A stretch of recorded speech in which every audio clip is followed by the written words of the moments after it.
Firechicken from Streetbeefs Scrapyard. What's up? What's going on, man? How you doing? I am good, and I will just say your backdrop is amazing. Thank you. Yeah, I do a weekly podcast, so I tried to clean it up a little bit and just have something to look at besides just me. So Let's talk about how you got involved with the Streetbeefs brand. Oh, okay.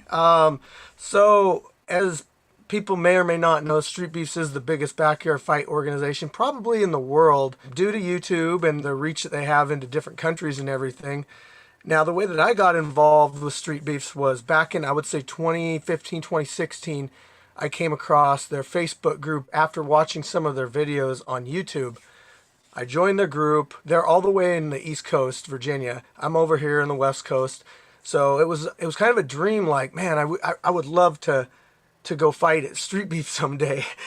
And with my amateur background and stuff, you know, I felt like it would be kind of a, I don't know what you call, like a bucket list item or something, but for my job there, I got forced on a trip to Virginia, and you know, I tried to fight it, and I ended up getting forced to go, and I got over there and I contacted Scarface, who's the guy that created Street Beefs back in 2008, and he said, hey, come on out, we'll do a training session. Like, just pretty much like opened up his door to, like, for me to come out. He doesn't even like really know me, you know, and so I go out there and we do a training session. It's like me, him, Iraqi assassin, another guy, and we train in the rain for a couple hours. He does an interview with me. He says, hey, why don't you come back next weekend for a fight? I said, okay. So I showed up the next weekend. I got in there. I did a fight. I won.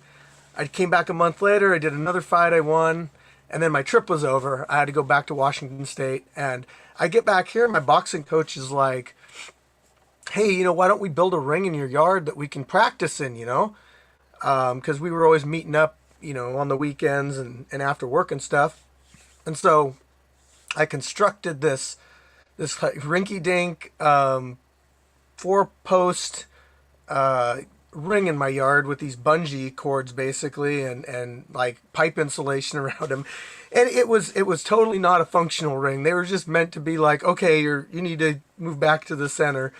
And so we built this ring and we started holding practice sessions and everything. And then eventually it kind of got out like, hey, you know, like, what if we decide to do some fights?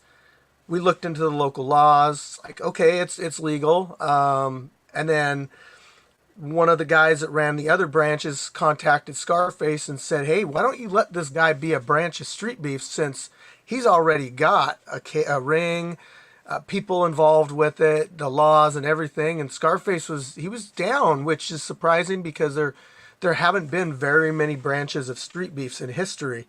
And so he said, well, we'll put your fights on our channel. We'll see how everything goes and we'll go from there. And then so after about a couple months, I started my own YouTube channel, just threw like extra stuff on there and maybe at one of the fights here and then. Here or now and then, and then eventually we talked to Scarface and we ended up putting all of our fights on our channel from that point on.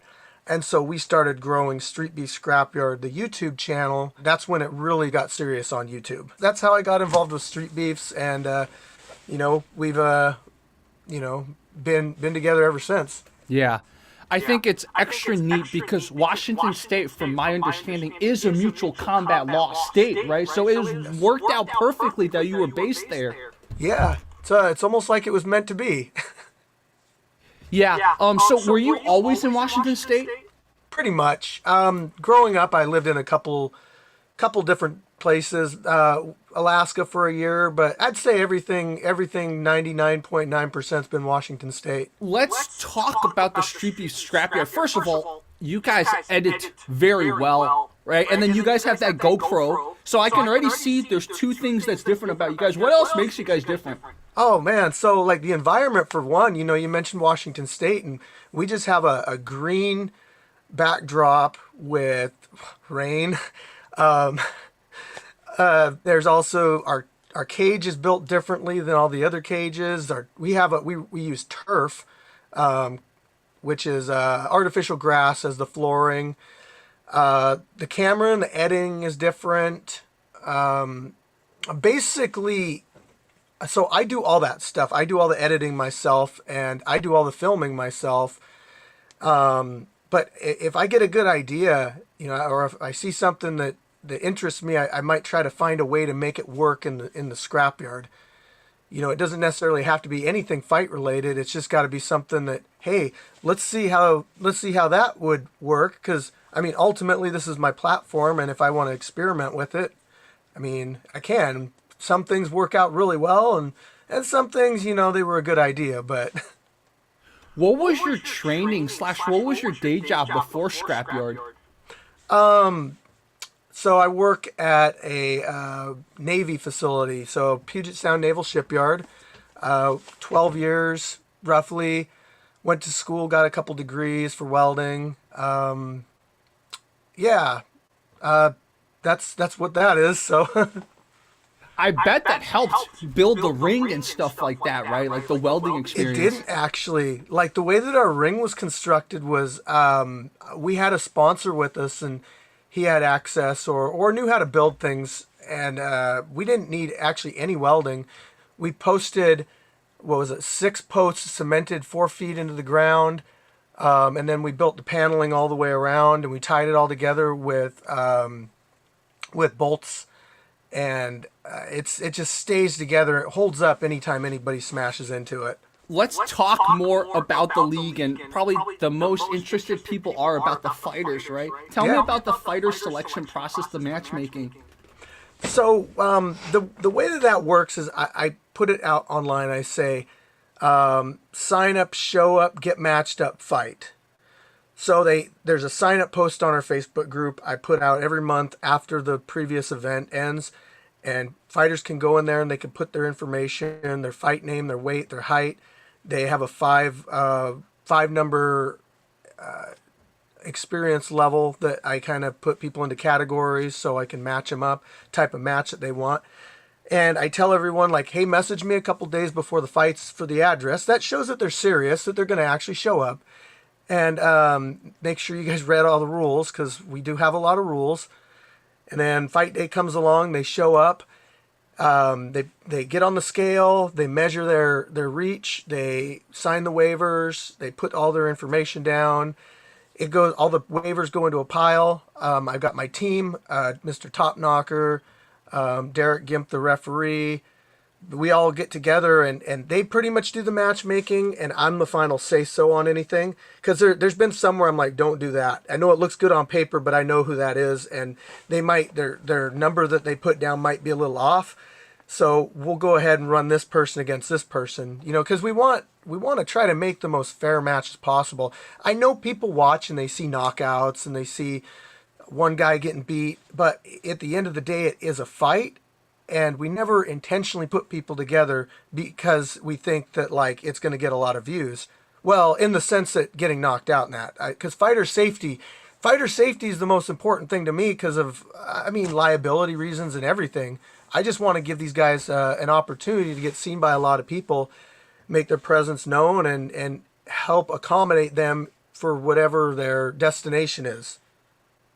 Yeah, and I think that's a point that's very important, because this is why Street Beefs has stayed popular, right? Because how it started, it was more like, okay, if you guys want to fight, go fight. And it's evolved more into different leagues, and that's the beauty of the Street Beefs brand itself. So, giving you and giving Scarface a lot of credit to evolving this based on how the times are changing. Yeah, I do notice, as you said, a lot more of a sporting environment instead of a beef environment. But I will say this, when the fighters come around, there's expectations, there's respect. We tell people no egos. We're out here as a community to grow together. And so it doesn't feel to me like amateur fighting when I did it. That was like you show up, there's animosity, because you don't know these other people. You're not meant to like be part of a community with them. You're just there to get a fight in and get out. But that's not what we're all about at the scrapyard. Have you ever turned away fighters? Yeah. So I don't like to, because I feel like everybody should have an opportunity to get in there and do something. But I had to put an age limit on it. First off, there's always been a minimum age of 18, but I did put a maximum age of you can't be over 60 years old. We did have a couple people that were over 60 and nothing bad happened, but I just kind of looked at the fights after, while editing, and I go, you know what? I get that these guys might want to do this at a later age, but it's not safe. So I had to put that on there.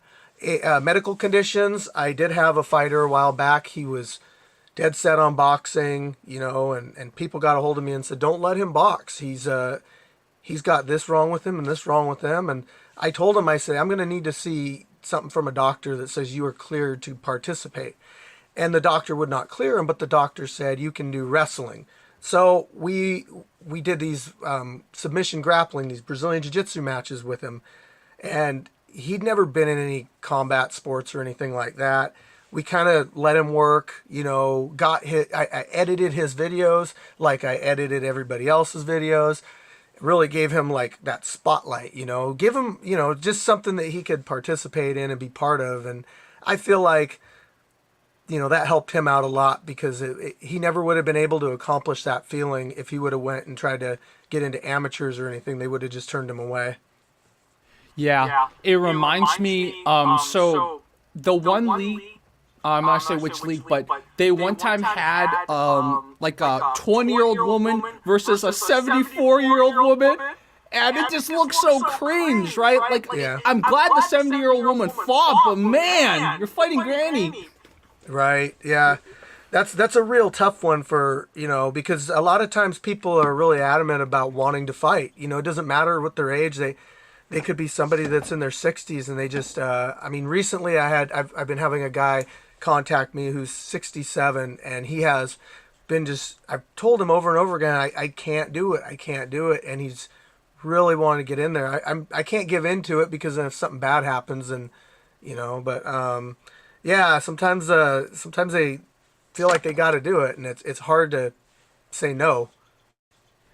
Another question that came to my mind is, what's a rule that is the most common rule that you have to remind aspiring fighters on Streetbeefs Scrapyard? Oh, geez. So we follow Washington State amateur rules.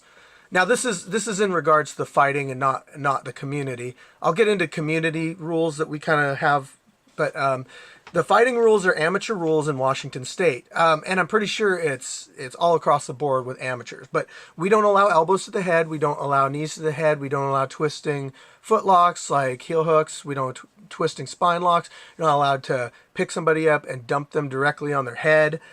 And I'm just thinking, I don't have these wrote down. So those are some of the main ones. They all have to have matching gear as far as the weight of their gloves. If they decide to wear shin guards, they both have to wear shin guards.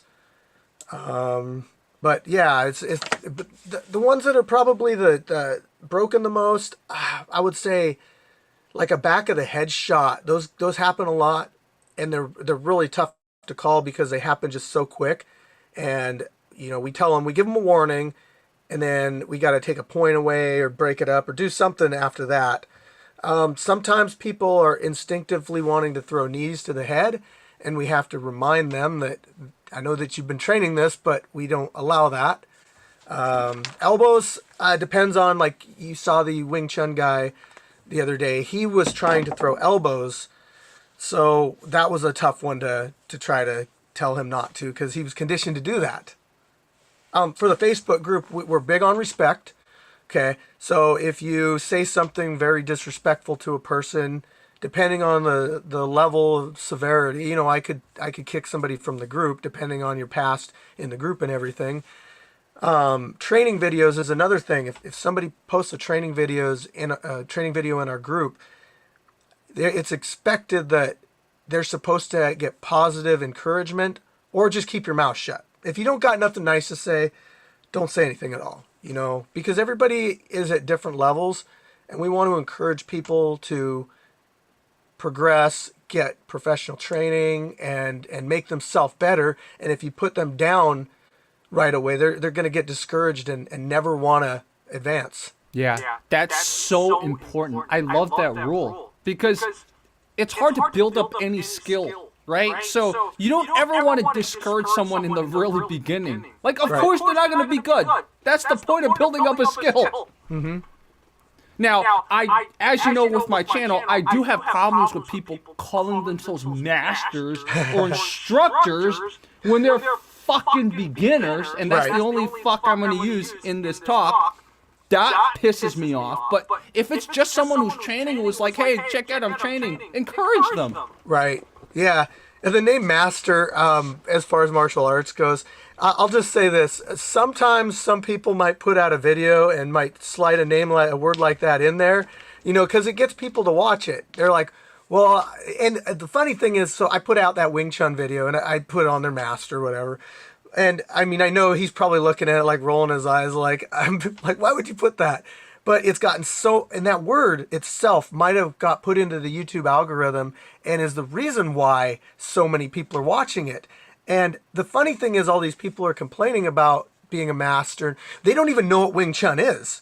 They just think like, well, that doesn't look like mastered technique, but you don't even know what the technique is. You don't know where Wing Chun is used. It's not meant to be used in a sporting environment like this, So he's trying to integrate his style into mixed martial arts and making it work. But I mean, all mixed martial artists are based out of, well, maybe not all of them, but most of them have a core style that they started with. But anyway, yeah, so sometimes a word like master slips out there, but when somebody calls themselves a master, that's where it's like, I get your point there.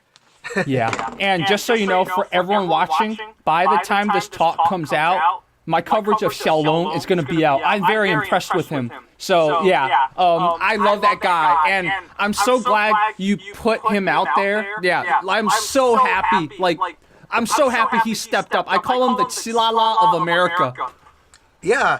So have you noticed something about Street Beefs? The more popular fighters have like 3 things going for them. Okay. Look at Xiaolong here. He has an image because his fighting style is Wing Chun, at least the way that his hand position is and everything and all that. But then he's got skill, so you get to see the skill reflected in the ring, and then he also has his character. Bruce Leroy. I'm gonna make it glow. Saying stuff like that, it reminds me of like Shinigami, right? So you got a guy who's got an image. He has a persona, shouting out Rachel and all that stuff. And then he goes in there and he head kicks somebody in 20 seconds and knocks him out. You got guys like Fair Play, Image. His personality is the most genuinely nice personality you've ever seen, and then his skill is up there. So it's like I call it like a triple threat when you get a fighter like that, because it just draws in views. That's a good lesson for anyone. Like, branding does really matter, right? And that's something Scrapyard does so well. You see a Scrapyard video, you're like, I know it's a Scrapyard video. Yep. Yeah, we try to find an angle to build each individual person up, because individuality is what really makes these fighters stand out. And you don't want to see just the same 2 fighters fight each other. You want to see personality. That's why we give them, and I mean, it's Scarface's idea that I'm talking about here, but when you give a fighter, a period of time before their fight to let the world know who they are and what they think and the message that they try to put out, then that builds up their character. And then you have like a character development thing going on, and then you see the ring, and then I give them a chance afterwards to say something too. So it's all about building that character that people are going to tune in and want to watch. And that's a good segue for my next question, which is who watches the events both live and then who watches it later? Tell me more about the demographics. All right. So to keep it legal, we're not allowed to charge any admission, and we're not allowed to pay fighters. So it is a closed event to the public. The only way you get in is if you're an event staff member, if you are a fighter, or you're a fighters +1 or a coach or whatever. Then you can get in. So it's not built around spectators. However, if somebody really wants to come out, I have been contacted early in the month, and they said, hey, I'm a big fan, can I come out? I'll be like, you know what? I don't have like, because I do have I would say spectator slots. I don't keep a number or anything. I just look at like how many people are signed up for the event, because I just don't want to overfill my area, you know? So I'll just say, yeah, come on out, you know, contact me a couple days before. And that's pretty much it. There's no like way to get yourself out there by paying or anything like that. You know, it's just kind of a first come, first served basis. And, you know, especially if somebody has something to contribute to the scrapyard as far as a skill set goes with helping out at the events, or maybe they're a person that everybody knows, you know, come out and you could announce a fight or something, you know, like if Jens Pulver or Brendan Schaub or Wonder Boy Thompson wanted to come out, which, I mean, Wonder Boy's contacted me about coming out, and Jens Pulver has too. So they do want to come out. Man, I'd let them announce some fights, you know. But that's pretty much how you get out here. It's exclusive, but it's not impossible to find your way out here. I see. And then what about online? Like, I assume there's people all over the world watching, right? It's crazy, man. Like, I'll go on my comments, and I do read through a lot of the comments. I take them with a grain of salt now, but one thing I will notice is that there is a lot of positivity towards the fighters. Some people don't get that the skill levels vary based on how much training they have. They just assume that everybody's a professional level fighter. So, you know, depending on the fight. But I feel like our core audience is building, our positive core audience is building at a very large rate. And I'm loving to see it. There's a lot of translations I have to use on our comments now, which is you get people from Russia, from different countries, from Mexico, that I can't understand what they're saying, but Google's made it so I can just type in a response and they can hit translate. They can. I forgot to hit on this, but we also do a live stream of our events. So anybody that can't come out and be there in person can watch a live feed and see the fights as they happen. That's great for family members and everything. I don't charge my membership section or anything like that. That's all just extra camera that I set up for everybody, just to give them something to watch, you know? What is next for Scrapyard? Do you have any super cool events to announce, or any kind of test things you're going to do this year or next year? Tell me more about that. Yeah, so we got an event coming up this Saturday, which will be March 18th. And I'm looking forward to that one. Weather looks like it's going to be good. Following that, I'm actually going to meet Brendan Schaub, the comedian, the fighter and the kid, UFC fighter, been on Joe Rogan's podcast for everybody that doesn't know, but he's got a comedy set here in Tacoma, Washington, and I've got tickets for that, so I'm going to do a meet and greet with him.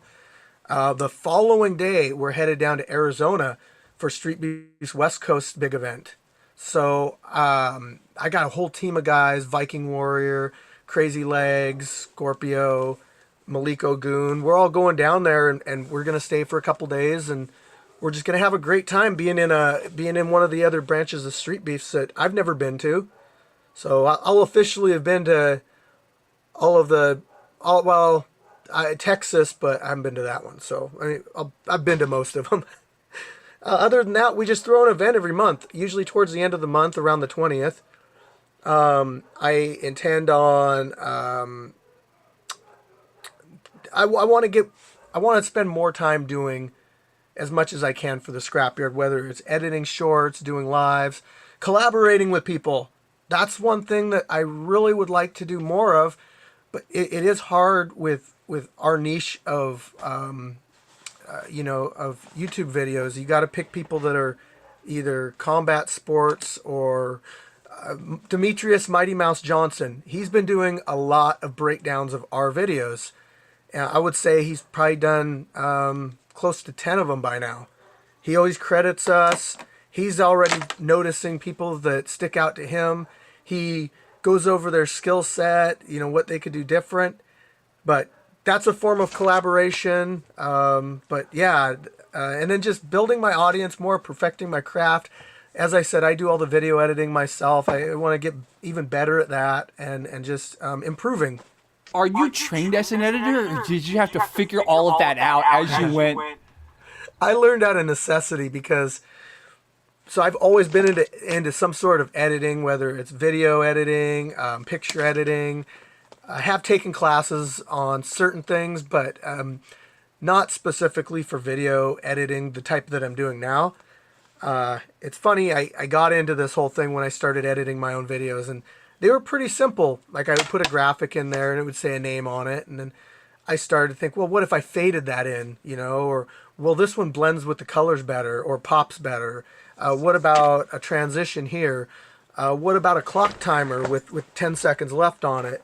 The screen turns red and it says time's up. You know, that's kind of taken out of like almost like a video game.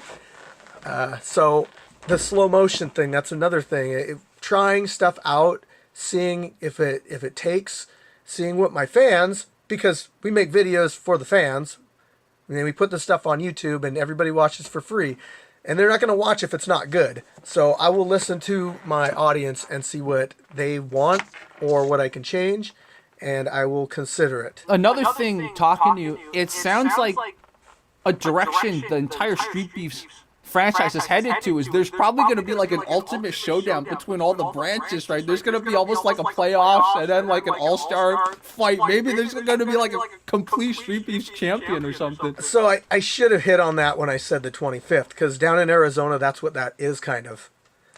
They're calling it like the Street Beef Super Bowl, and it's taking fighters are coming from the East Coast branch, a bunch of us, and then the West Coast branch, they're the ones that are going to be down there. But we actually have fighters down there that are Scrapyard fighters that like live in Arizona.